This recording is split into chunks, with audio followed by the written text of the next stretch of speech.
It's the afternoon edition of the Weather Xtreme video. This is for Monday, July 2nd. I'm James Spann. Hey, what a break in the heat. Nobody griping about that. Let's get in there and talk about it. We'll check some of the Skycam shots around the network.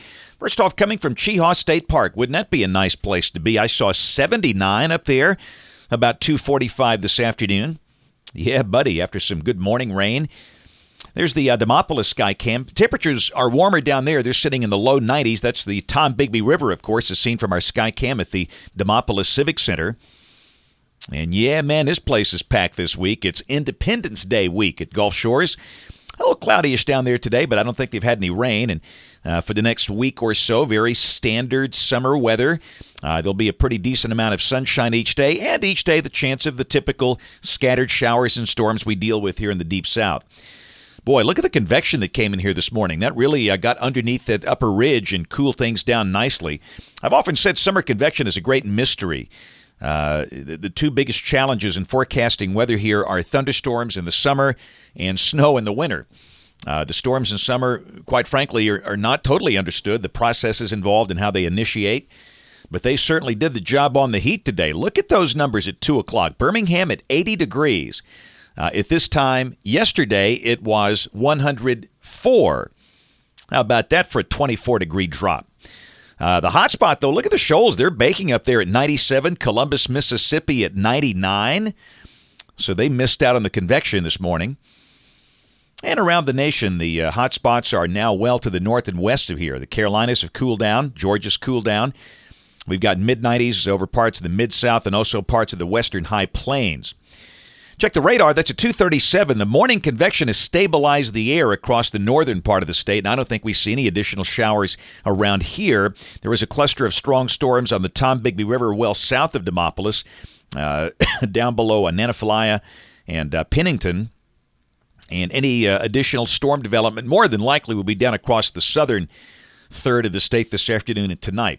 Convective outlook for the rest of the day and tonight. Just the 5% probabilities here, and you're going to see that a lot.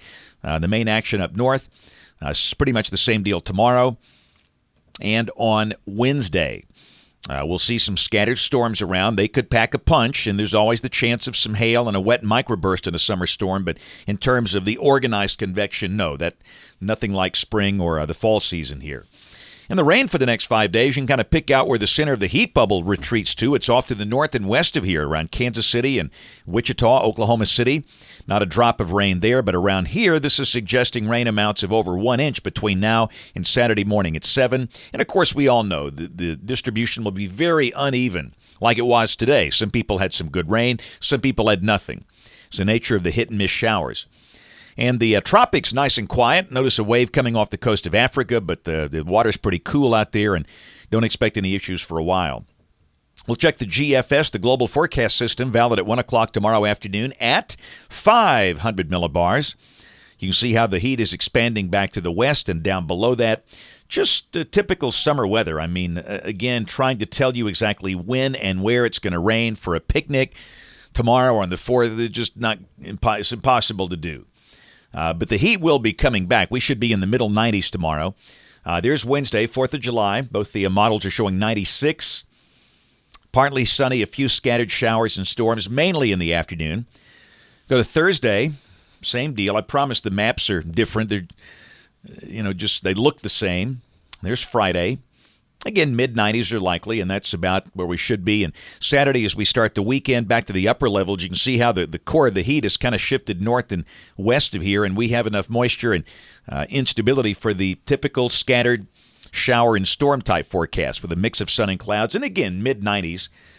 Same thing Sunday, and a week from today, there's no real change. So we're going to broad brush the forecast with the typical summer mix of sun and clouds, hot days, fair nights, and a few scattered showers and storms. Hit and miss on the rain every day. We'll check the end of the forecast, July 17th. Look at the upper low over British Columbia. Got 588 ridging over much of the continental United States, and a weakness in the ridge over Texas. Some kind of mischief slipping underneath that thing, but again, nothing to support any extreme heat like we just had for the next 15 days. And I sure get the idea the worst of the summer heat is behind us, although we all know it's always hot in July and August around here. That's it for the Weather Xtreme video today. We'll have notes on the blog. Next video here by 7 o'clock tomorrow morning. And don't forget to watch us on ABC 3340 News at 4, 5, 6, and 10 on the live stream or the television side. Thanks for watching. Have a great evening, and God bless.